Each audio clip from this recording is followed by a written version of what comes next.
hormat Bapak Presiden Jokowi di Istana Negara, mohon bantuan dan uluran tangan atas derita moral yang sangat dalam dan derita material yang sangat besar bagi kami.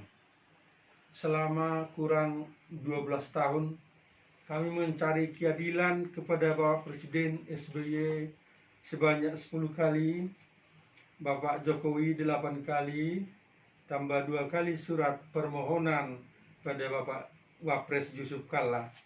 Kemudian Ketua DPR RI periode 2014-2019 dan periode 2014-2019, bahkan hampir semua surat permohonan minta keadilan saya antar langsung ke ruangan masing-masing anggota Komisi 3 DPR RI periode 2014-2019, ke Kapolri mulai dari Pak Jenderal Sutarman sampai ke Jenderal Tito Karnavian sebanyak 8 kali, dan baru-baru ini memohon kepada Bapak Mahfud MD sebagai Menko Polhukam sebanyak 3 kali, namun tanggapan semua pihak sampai saat ini tidak ada.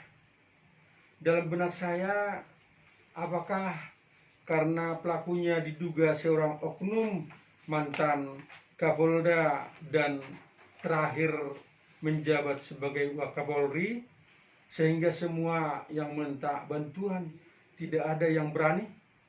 Selama 11 tahun lebih saya tidak pernah mempermalukan unsur Polri. Apakah lewat media massa atau medsos, saya coba menempuh cara kekeluargaan dan kondusif. Februari 2015, oknum tersebut saya lapor secara resmi ke Mabes Polri.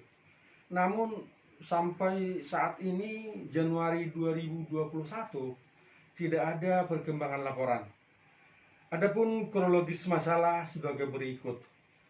Bulan Oktober 2008, melalui karyawan saya yang tadinya gembel dan pengangguran, umur kira-kira 30 tahun. Kenapa saya bilang gembel? Belakangan gembel ini jadi berteman sama oknum jenderal tersebut. Itu anehnya. Dia pinjam perusahaan domisili Medan, Sumatera Utara, untuk distribusi dan penjualan barang pendidikan dengan perjanjian buka rekening bersama. Namun bulan November 2008,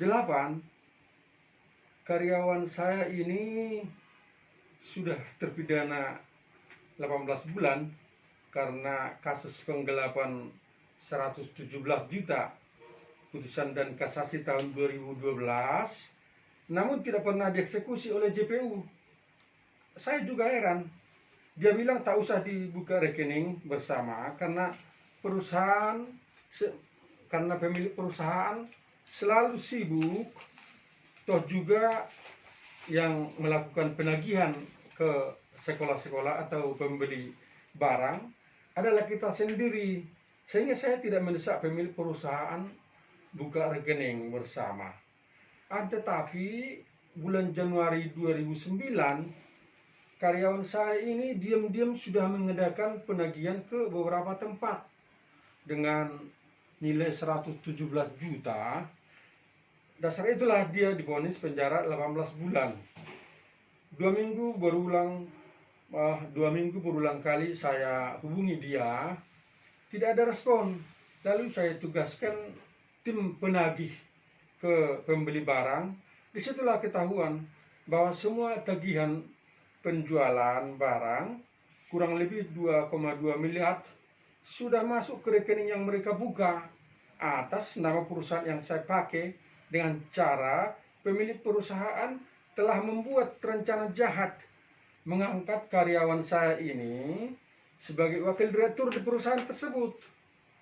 Dan pemilik perusahaan memberi wewenang kepada karyawan saya ini membuka rekening bank di Bank Sumut untuk menampung semua hasil penjualan barang. Yang anehnya lagi, rekening ini pemilik perusahaan sengaja tidak terlibat. Oleh karenanya semua tagihan praktis masuk ke rekening gelap tersebut.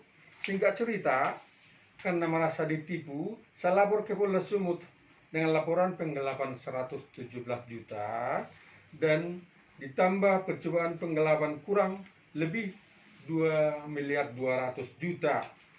Setelah mengetahui tagihan sebagian masuk ke rekening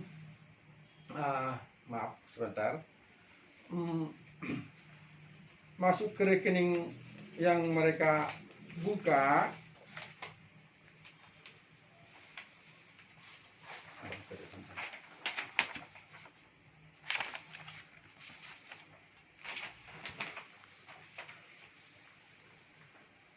setelah ketahuan tagihan masuk ke rekening mereka yang mereka buka, maka penyidik memblokir rekening tersebut dengan jumlah dana tersisa kurang lebih 1,3 miliar. Namun entah alasan apa, pada bulan September 2010 penyidik mengaku bahwa blokir sudah dibuka atas perintah Kapolda dan dia sudah dicopot dari penyidik karena dia tidak mau buka blokiran tersebut.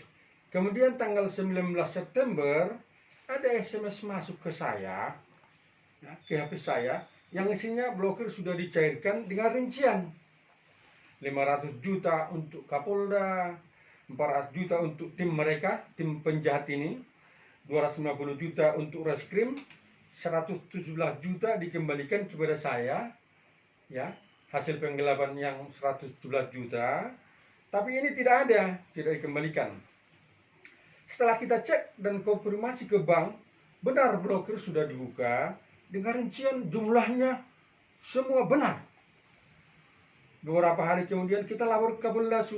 Beliau berjanji segera mengembalikan, namun sampai saat ini tidak pernah. Malah saya waktu itu disarankan agar melaporkan Kolonel Udara Menalu yang datang menghadap Kapolda dan mengaku uang yang diblokir di bank itu adalah uangnya. Anehnya ya, aneh jenderal ini, benar-benar aneh. Masa percaya begitu aja? Jadi mohon Bapak Presiden yang saya hormati, memerintahkan agar masalah ini diselesaikan dengan baik. Soalnya sekarang saya masih dalam pemulihan stroke ringan dan proses cerai dari istri karena tidak tahan didatang yang punya piutang. Maklum modal waktu itu sebagai pengusaha pemula,